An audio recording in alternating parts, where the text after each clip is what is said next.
आज का ये एपिसोड शुरू करने से पहले एक छोटी सी बात। क्या आप भी अपना पॉडकास्ट बनाने की सोच रहे हैं? तो एंकर ट्राई कीजिए। ये पॉडकास्ट बनाने का सबसे आसान तरीका है। नंबर 1, ये फ्री है। नंबर 2, इसमें कई सारे ऐसे टूल्स हैं जो आपको अपने फ़ोन और कंप्यूटर पर रिकॉर्ड और एडिट करने की फैसिलिटी देते हैं। नंबर 3, आप अपने पॉडकास्ट को डिस्ट्रीब्यूट भी कर सकते हैं, जिससे इसे स्पॉटिफाई और दूसरे प्लेटफ़ॉर्म पर सुना जा सके। तो डाउनलोड कीजिए फ्री एंकर ऐप या विजिट कीजिए anchor.fm पर अपना पॉडकास्ट स्टार्ट करने के लिए।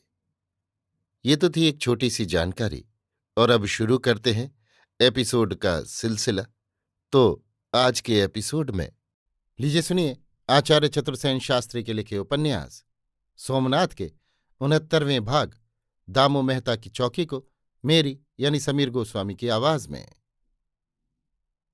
प्रथम दिन के युद्ध में विफल मनोरथ होकर अमीर के लौट जाने पर हर्ष और उमंग की जो बाढ़ राजपूत सैनिकों में आई, उसे अपनी आंखों से देखते, शाबाशी देते तथा दूसरे दिन के युद्ध के लिए ठीक ठीक व्यवस्था करते जत्थेदारों को आदेश देते महाराज महासेनापति भीमदेव बहुत रात गए तक सारे मोर्चों पर घूमते रहे। आज के युद्ध में हिंदू सैन्य की कुछ भी हानि नहीं हुई थी। एक भी आदमी व्यापक रूप से आहत नहीं हुआ था। एक भी मोर्चा भंग नहीं हुआ था। प्रथम बाण से जो अमीर की पगड़ी गिरा दी गई थी, उसकी हंस हंस कर चर्चा हो रही थी। सिपाही अपने अपने कौशल की डींगे मार रहे थे। बहुत रात बीतने पर महाराज भीमदेव अपने शयन कक्ष में गए। वहां उन्हें सूचना मिली कि सर्वज्ञ अभी तक समाधिस्थ ही हैं। सब सेनापति और मंडलेश्वर एक एक करके महासेनापति से विदा हुए। गंगा ने आकर महासेनापति को देव प्रसाद दिया और कहा, सर्वज्ञ तथा देवता के कल भी दर्शन नहीं होंगे। धीरे धीरे सारा सोमपट्टन नींद में ऊँघने लगा। दिशाओं में शांति एवं नीरवता छा गई। केवल एक व्यक्ति जो अब भी विश्राम नहीं कर पाया, वो था दामू मेहता। वो चुपचाप सारे मोर्चों को बारीकी से देखता हुआ और बीच बीच में अमीर की छावनी में जलती और धूकती हुई हजारों मशालों को देख रहा था। उसी के पीछे चुपचाप उसके दो चर उसी की भांति छाया मूर्ति बने चल रहे थे। द्वारिका द्वार पर आकर मेहता खड़ा हो गया। उसने बड़े ध्यान से द्वार के सब मोर्चों को देखा। फिर उसने पीछे मुंह कर मंद स्वर से कहा, यहां किसकी चौकी है आनंद? दद्दा सोलंकी की।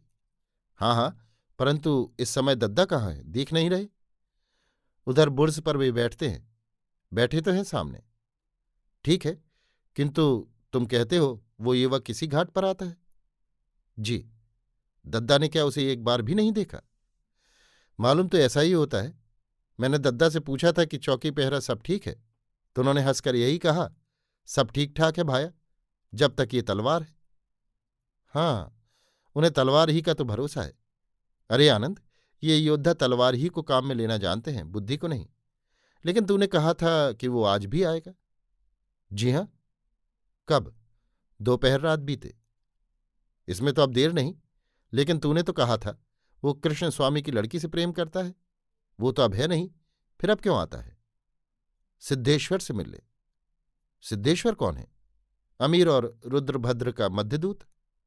ठीक कह सकते हो। जी, मैंने स्वयं उनकी बात सुनी है। निश्चय ही कुछ गहरी चालें चली जा रही हैं। तो तुम इस निर्णय पर पहुंच चुके हो कि रुद्रभद्र सहस्त्राग्नि तप का जो ढोंग कर रहा है, उसका कुछ और ही उद्देश्य है। संदेह तो मेरा यही है। अब आज आप स्वयं देख लें। क्या वो योद्धा है? खूब तरुण है, पर शायद बुद्धिमान नहीं। कम से कम सावधान नहीं है, पर साहसी है। तो आनंद, तू उसका विश्वास भाजन बन। इसी के लिए तो मैं ये चीज लाया हूं। आनंद ने हंसकर कहा। क्या? द्वारिका द्वार की चाबी? किंतु नकली है। इसे सिर्फ दिखाऊंगा, दूंगा नहीं। उसी से काम हो जाएगा। आनंद हंसा। इसी समय पानी में कुछ शब्द हुआ। आनंद ने कहा, वो शायद आया है। आप इसी वृक्ष की आड़ में छिप जाएं। उसका कौशल देखिए, किस युक्ति से आता है कि दद्दा का चौकी पहरा ही व्यर्थ जाता है। ऐसा वो क्यों न करे, यहीं का खेला खाया है, सब घर घाट जानता है। दद्दा की आंखों में धूल झोंकना उसके लिए कठिन क्या है? क्या दद्दा को सावधान कर दिया जाए? तब तो शिकार हाथ से निकल जाएगा। किसी से कुछ कहने की आवश्यकता नहीं है। देखो वो छाया मूर्ति, वही है आप उस वृक्ष की ओट में हो जाएं। ठीक है देवसेन, तुम अवसर पाकर पानी में बैठना और अंततः सावधानी से उसका पीछा करना तथा सूर्योदय होने से पहले ही मुझे उसका सब विवरण देना। देवसेन क्षण भर में दृष्टि से ओझल हो गया। दामू मेहता पीछे हटकर वृक्ष की ओट में छिप गए। आनंद छाया में छिपता हुआ तट की ओर बढ़ा। तट पर एक बहुत बड़ा प्राचीन वट वृक्ष था। उसकी अनगिनत जटाएं जल तक लटकी हुई थी। ऐसी ही एक जटा को पकड़कर कमर तक जल में घुसकर उसने एक शब्द किया। शब्द सुनकर जल से एक सिर बाहर निकला। आनंद ने कहा, निर्भय रहो मित्र और निकट आ जाओ, कोई खटका नहीं है। छायामूर्ति ने पास आकर कहा, दम्म में ले आया हूं, ये लो। उसने सोने से भरी एक भारी थैली आनंद के हाथ में दे दी और इधर उधर सिर हिलाकर बालों का जल झाड़ा। स्वर्ण दम्ब से भरी थैली लेकर आनंद ने कहा, ठीक है, मैं भी तुम्हारी चीज ले आया हूं, देखो। उसने वस्त्र से निकालकर बड़ी सी चाबी दिखाई। युवक ने प्रसन्न होकर कहा, लाओ दो, बाकी इनाम कल मिल जाएगा। आनंद ने चाबी वस्त्र में छिपाकर कहा, अभी नहीं मित्र, सब काम खूब होशियारी से आगा पीछा देखकर होना चाहिए। अभी दे दूंगा तो हम पकड़े जाएंगे। प्रातःकाल चाबी मांगी जाएगी, ना देने से मुझ पर विपत्ति आएगी तथा द्वार पर पहरा चौकी बढ़ जाएगा। हमारी सारी योजना व्यर्थ जाएगी। तब मैंने एक युक्ति सोची है, इसी प्रकार की दूसरी चाबी बनवाई है, वो कल मिल जाएगी। उसे लेकर तुम अपना काम करना, किसी को संदेह भी ना होगा। यही सही, पर अब नित्य आने में जोखिम है। बस एक बार और, परंतु मैं तुम्हारी एक सहायता करना चाहता हूं। क्या? एक पुरुष से मुलाकात। कौन है वो? काम का आदमी है। कहाँ? जल के बाहर आओ। वो क्या सहायता करेगा? सब कुछ। तुमसे भी अधिक? सबसे अधिक। क्या उस पर विश्वास कर सकता हूं? प्राणों का इतना मोह है तो ऐसा दुस्साहस ना करो। जाओ, ये लो अपने दम। नाराज ना हो दोस्त, फिर विश्वास क्यों नहीं करते? करता हूं तो मेरे साथ आओ। दोनों व्यक्ति शाखाओं के सहारे तट पर आए और पेट के बल रेंगकर उस वृक्ष के निकट पहुंचे। दामो मेहता भी वहां पेट के बल औंधे पड़े थे। दामो ने कहा, यही वो युवक है? जी हां। तो जरा खिसक कर मेरे पास आओ। युवक दामो मेहता से सट गया। मेहता ने छाती के नीचे से तलवार निकालकर कहा, इसे भली भांति देखकर बताओ कि पहचान सकते हो ये किसकी तलवार है? युवक ने घने पत्तों के झुरमुट से छनकर आती हुई चंद्र की क्षीण छाया में तलवार को भली भांति परख कर कहा, पहचान गया?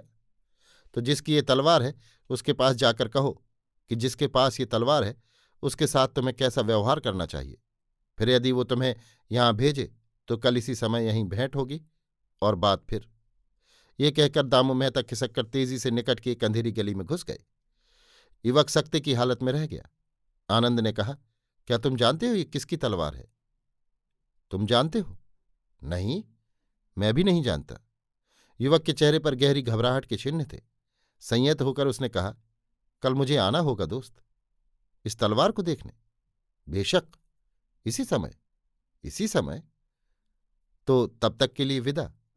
युवक ने आनंद से हाथ मिलाया और उसी भांति रेंगकर पेट के बल पानी में बैठ गया। आनंद ने मंद स्वर से कहा, मेरे दम मत भूलना।